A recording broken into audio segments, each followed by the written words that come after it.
Coach, just how good was it to get back on the winning side after the way things have been going? How do you think it went, Hutch? I mean, we're happy. We'll have a good dinner tonight with family and friends. It's a little bit better than the alternative. But, yeah, I mean, I think our whole team really responded in the second half. I thought, in the first half, kind of weren't making shots. Maybe the flow wasn't what we wanted offensively, but I thought the second half defensively, holding Ole Miss to 37%. Defensive activity with steals, kind of doing, what we do, which is create offense through our defense. And then certainly, when we're able to make threes like Jordan Walsh did tonight, and obviously Joseph Pinion, those two guys in particular, their three-point shots kind of opened up dribble drive angles and stuff for other people. And Devo also made 3 threes tonight. He seems to be shooting really well the last few games. What's been the key to him turning things around beyond the arc? Well, I think just his work ethic. I got in today and worked out at, I think I got here at 7:06, and he was either finishing or close to finishing, shooting. His work ethic's been extremely consistent on a daily basis on his own. And I think he's really focused. I mean, I think he's a guy that just the steady approach of getting his work in on his own has been really impressive, and we need him to continue to play really well on both ends. I think that, you can look at Devo's stat line and the 3 for 5 and 6 from 3 and the 6 of 11, but his defense, it's like every single night he's taking a star player. And not doing a good job, but doing a phenomenal job from a defensive standpoint. I cannot talk enough about his defense. Even these games we haven't won, whether it's Hodge, whether it's Miller with Alabama, whether it's Miller with LSU, I can go on and on at how he has defended at an incredibly elite level.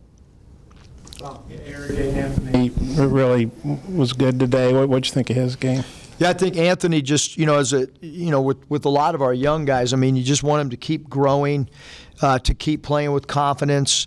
But his stat line, first of all, it's hard to, as a guy, with a guy his size, and then you're going against some of the smaller, point guards with great quickness, like a guy like 24 Ruffin.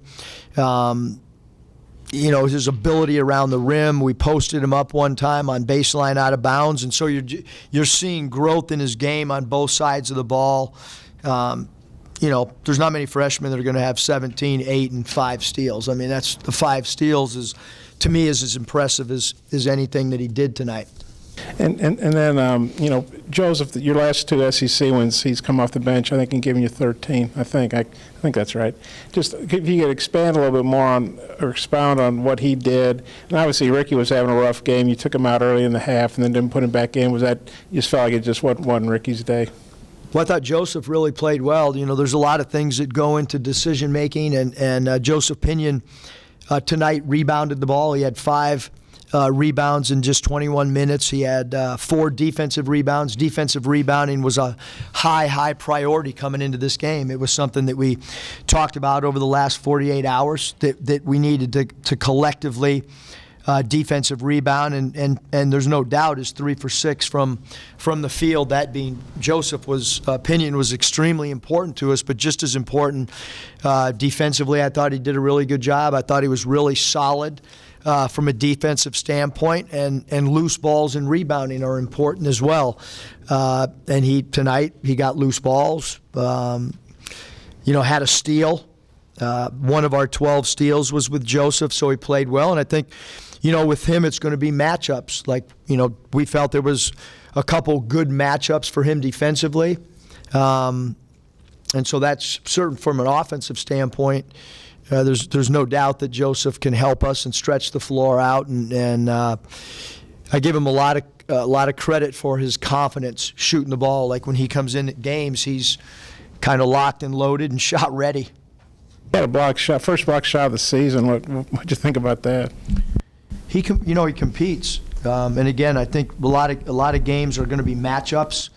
And again, we felt coming into the game that there was a couple guys that would be, players that defensively would be a good matchup from our side of the ball with him. Coach, 11 turnovers, tied the fewest you've had since the SEC opener. Just what was the key to taking better care of the ball? Yeah, I mean, I think that, Christina, there's always two sides of it. I mean, one, Ole Miss is they'll 1-3-1 and they'll make you eat clock. And it's not just the University of Arkansas against Missouri turning the ball over. I mean, they've led the country in steals for most of the season, and then you add in the fact you're playing in front of a sold-out building or close to it, and a team that plays that way. Certainly getting a shot on goal for us is important because we feel like we're a good offensive rebounding team. And so no live ball turnovers is just like in football. If you turn the ball over in football, you're probably not going to win. And so for us, the way we go through drought scoring, we can't turn the ball over because if we don't, I think you'll see results like our defense tonight. So some of the defensive struggles of late have really not been defensive struggles. It's been our offense has let us down with taking care of the ball, and then it looks like we're not defending when in reality, you could have 9 guys out there defensively, but when you have live ball turnovers, there's not much you can do. Eric, I'm curious how much you enjoyed having Jordan Walsh available for the whole game, and you got 40 minutes out of him today, 1 foul, just the value in that. I mean, he had 5 fouls, and I don't know how many minutes he played last game. 13. I mean, there was a lot of firsts for me, which is really cool. Like, as a coach, 50-year-old guy, I love to see new things and learn. Never seen 4 guys foul out, and have never seen a player get 5 fouls like that. But you learn. You have a young team. Going to be important for us to look at that stretch when they made a little scoring run to try to get better and try to improve because we are young and we still got a lot of basketball to play. What did you like about Jordan today? I think I thought Jordan played phenomenal at Missouri. I mean, other than not having the ability to play any more minutes, I think he had like 12 points in 13 minutes. So, love the fact that he was struggling offensively, continued to shoot the ball, continued to work. If we were still playing right now, I'd probably still play him because for a freshman, small forward, he rebounded the ball, shot the ball, and I thought, just as we've talked about Devontae Davis's defense, I thought Jordan did a great job on Breakfield, number 4, who is their second, guy that they look to go to offensively. Coach McHale gave you 21 minutes tonight. What did you think of him? I think he went to the locker room there late. Do you have any update on his health? No, he's going to get X-rayed and evaluated, but he played great. It's we'll have to see what the medical report comes back. But he played great basketball. We started him in the second half. I thought he gave us a real defensive presence with the 2 blocks as well as the 2 steals. And again, a lot of nights there's matchup things, and Ole Miss has 3 bigs in 21 Allen, 33 inside number 10. All 3 of those guys, and then you add in the fact that that McInnes is a big guy, 00. You're talking about 4 guys that eat up space and they're good around the rim. And I thought McHale did a phenomenal job, kind of, because they would platoon those 4 bigs, and he guarded 4 different guys in the second half. Depending on who they had in the game. Are you able to say was it a leg or foot or anything? Or? It's a foot. Yep. Kind of got back to the identity defensively of generating turnovers and steals, but you did so without fouling and putting the opponent on the free throw line a ton. How important was that part of the equation today? I mean, we played the same defense we have for 4 years. We didn't change. I'd love to tell you guys that I mean, yeah, we used towels over our head when we defended the last 48 hours and sliding and trying to have active hands with the towel and keep the towel straight so that we could get deflections and not foul. But philosophically, I'd love to come in and say, yeah, we as coaches, we got together and changed. I mean, I don't know what happened the last couple of games. Same defense. So if anyone thinks that we told our guys to be more aggressive, putting teams on the foul line 36 times, and 40 it's the same defense as we played tonight. Yeah, Eric, we saw Nick was on the bench, and I think he tweeted or Instagram. Scotty told me because I don't know how to get on Instagram. But Bob, we need to get you on Instagram okay. ASAP. Okay, well maybe, but that he had some kind of photo of being back at practice. I know he's probably not near ready to play yet. Nick is not practicing. He's not practicing with the basketball team. I just wonder what the update is on him. There's really no update. He's back in town. He's rehabbing with the trainer, and under our doctors. So he's still in same situation. And then Jordan was talking about what a big win this was, obviously, because it had been a while. The Super Bowl, and there was a lot of Super Bowl signs up in the locker room. I was going to wonder, did they get that from you, or kind of what was the Super Bowl thing? Well, unless one of those guys wrote it, but yeah, it was from us. I mean, we have to have the mentality that one game at a time. We have to have the mentality. There's another Super Bowl on Tuesday, just so you know. So, but we have to play. With the desperation mode. And look, I thought we played really good at Missouri. I thought they played good. They played really well at home and didn't get some breaks, lost the game. But I thought the effort was phenomenal and thought the effort tonight was really good. So, what you want your team to do is grow. You want your young guys to continue to get better.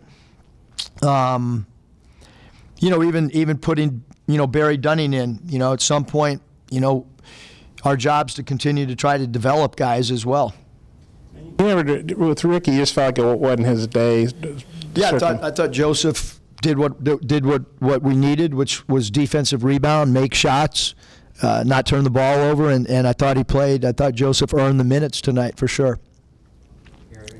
On what if you'd like with the last 3 games shooting about 40% from 3 on pretty good volume? What's been the catalyst for that? I think just putting in the work. It's these guys have really worked the last, I'd say like the last 8-9 days. Individual player development has ramped up or increased. We talked about, now that we're back in school with 5, some guys 5 classes, that you got to have incredible time management. And you've got to figure out when is your time to get in, some shooting slot time. Whether it's in the morning, whether it's at night, whatever you're comfortable, and how that falls in line with your class schedule and our practice schedule. I think we have some guys like Jordan, like Anthony, that have done a really, really good job. We talked about Devo, because right now, from here on out, our guys are in class, and so it's important to figure out, get the proper sleep at night, and then also figure out after your classes or between classes how you can come in and continue to evolve your game. We have another quick turnaround, so we'll take some questions about LSU right now. Well, but you had a rematch. Obviously, the first one didn't go your way. Bob, you're that quick. What's your Mike thoughts? said that, and you didn't even hesitate. Oh, well, I don't know. What are your thoughts on getting another shot at him? I think we're looking forward to competing against LSU again. It'll be a physical game. I thought defensively we played well against LSU. Offensively, we've got to play better than what we did. Miller's a really good scorer. I thought we did a pretty good job on him, and Williams inside. We've got to limit his touches, much like we did in game 1, and then certainly Hannibal's dribble drive. We've got to get better guarding him than we did down the stretch in Baton Rouge. Just Justice Hill, I don't know if he missed their last game. I don't know if he's playing today, but if they don't have him, how do you think that affects them? Who's that? LSU. Having. Well, Justice Hill missed their last game for personal reasons. I'm not sure what's going on Yeah, there. no, I think anytime a team misses a player or a guy that plays substantial minutes, it changes the complexion of how a team looks, but it also opens up opportunities. Without TB and without Nick Smith, other guys have gotten opportunities minutes-wise, and I'm sure. I mean, LSU's coaching staff, I think, has done an incredible job all season long. Their non-conference, their coaching staff figured things out pretty quickly, and they'll make adjustments based on who they have, just like we're trying to do with who's available for us. Coach, how much does just winning a game maybe help from a mental standpoint, going into another game? Is it something you think you can maybe build on? I mean, we've tried to build on it the last couple of years. That's one game. I can tell you that the mental makeup of our team right now is better than it was 3.5 hours ago. But as we all know, on Tuesday night, that game is going to have its own theme. It's going to have its own identity. The game in Baton Rouge has nothing to do with how the next game unfolds, from a style standpoint. Rosters are different. Rotations are slightly different. So you got to go into each game with adjustments. And, I certainly didn't walk in here today and think that our rotations were going to go the way that they did. The game dictates minutes. The game dictates shot attempts.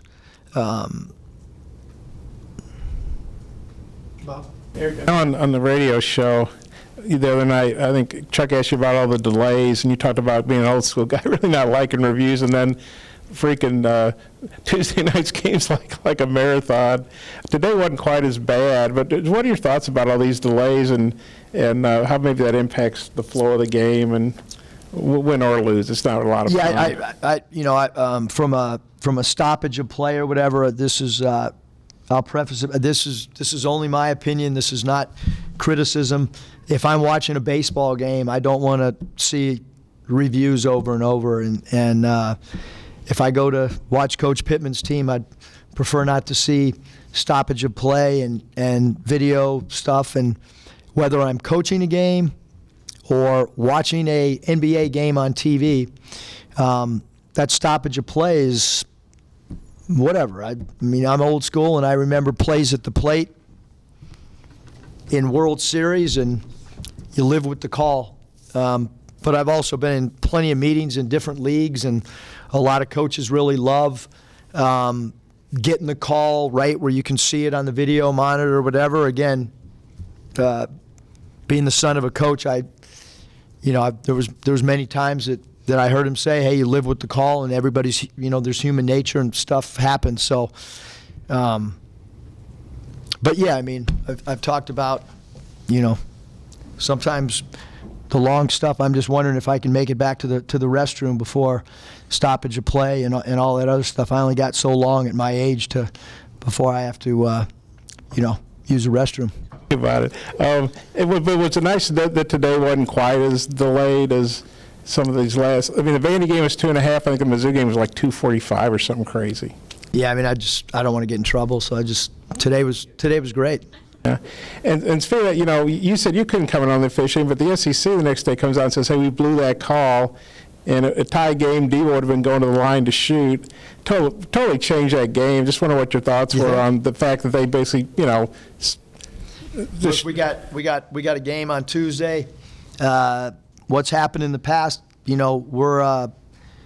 just want to try to squeeze out, compete, whatever word you want to use to get, as many wins as we possibly can. Second, he was in here earlier, and he said that the staff kind of picks with him sometimes about the number of fouls that he may get in a game. How have you seen Jordan kind of grow through that, I guess, in some of the tough luck whistles that he has had, and then, to have the last two games that he's had?